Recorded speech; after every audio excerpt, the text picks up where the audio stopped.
Γεια σας και από μένα. Ευχαριστούμε πολύ για την πρόσκληση.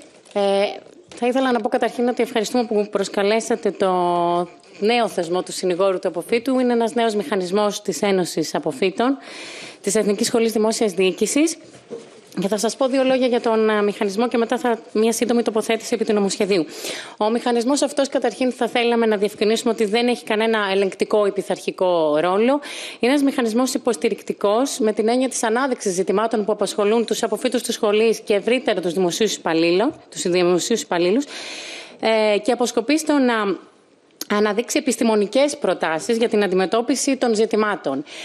Έχει δηλαδή έναν διαϋπηρεσιακό διαμεσολαβητικό ρόλο, με κύριο σκοπό να διευκολύνει τη δικτύωση και την επικοινωνία μεταξύ των στελεχών του δημοσίου. Αυτό που θα κάνουμε κυρίως είναι να κάνουμε εισηγήσεις με γνωμοδοτικό χαρακτήρα, κυρίως προς το Υπουργείο Διοικητικής Ανασυγκρότησης, αλλά μας ενδιαφέρει να κοινοποιούμε τις εισηγήσεις μας και σε άλλους φορείς που ενδεχομένως ενδιαφέρονται για τις απόψεις μας. Πολύ σημαντικό θεωρώ ότι είναι ότι θα υποβάλουμε στο τέλος της κάθε χρονιάς μια ετήσια έκθεση προς την Υπουργό. Και θα μπορούσαμε ακόμη να προτείνουμε και στην Επιτροπή Δημόσιας Διοίκησης του Ελληνικού Κοινοβουλίου, αν ενδιαφέρεται, να της κοινοποιείται αυτή η πρότασή μας, η οποία θα θέλει να αναδεικνύει προβλήματα που εμείς εντοπίσαμε μέσω της δικτύωσης που δημιουργείται από τα ίδια τα μέλη μας και προτάσεις, νομοτεχνικές βελτιώσεις, προτάσεις για νομοθετικές αλλαγές με σκοπό την καλύτερη λειτουργία της δημόσιας διοίκησης.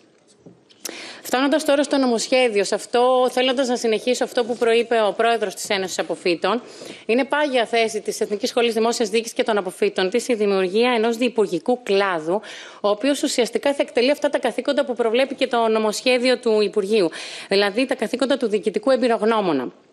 Απλά θα θέλαμε να προτείνουμε ίσως να ξαναδείτε μια μεγαλύτερη έμφαση στη διυπουργικότητα.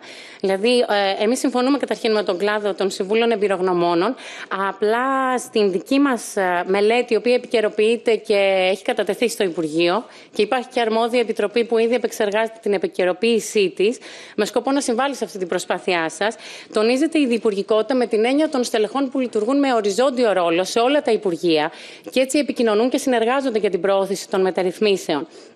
Οι εμπειρογνώμονες που θα λειτουργήσουν κάτω από την ειδική γραμματεία που προβλέπεται, ίσως δεν τους έχει εξασφαλιστεί ακόμη αυτή η δικτύωση που θα τους επιτρέψει να επικοινωνήσουν με τα άλλα Υπουργεία και να προωθήσουν αποτελεσματικότερα τις μεταρρυθμίσεις.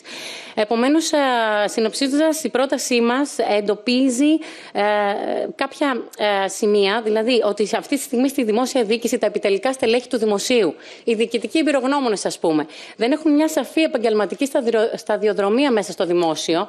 Δηλαδή, τα δικά μας στελέχη που ξεκινούν από την Εθνική Σχολή Δημόσιας Διοίκησης δεν είναι σίγουρο και σαφές πώς θα καταλήξουν στην καριέρα τους. Άρα, μας ενδιαφέρει η ενδυνάμωση του ρόλου τους.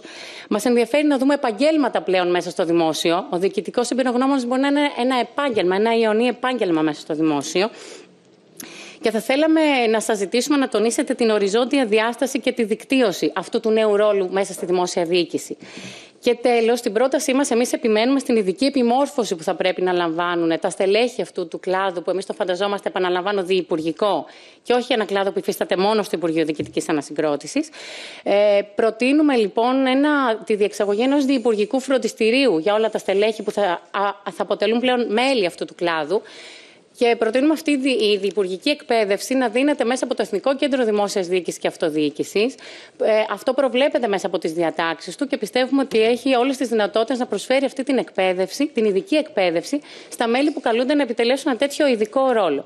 Είμαστε στη διάθεσή σας για οποιαδήποτε συνεργασία. Ευχαριστώ θερμά για την προσοχή σας.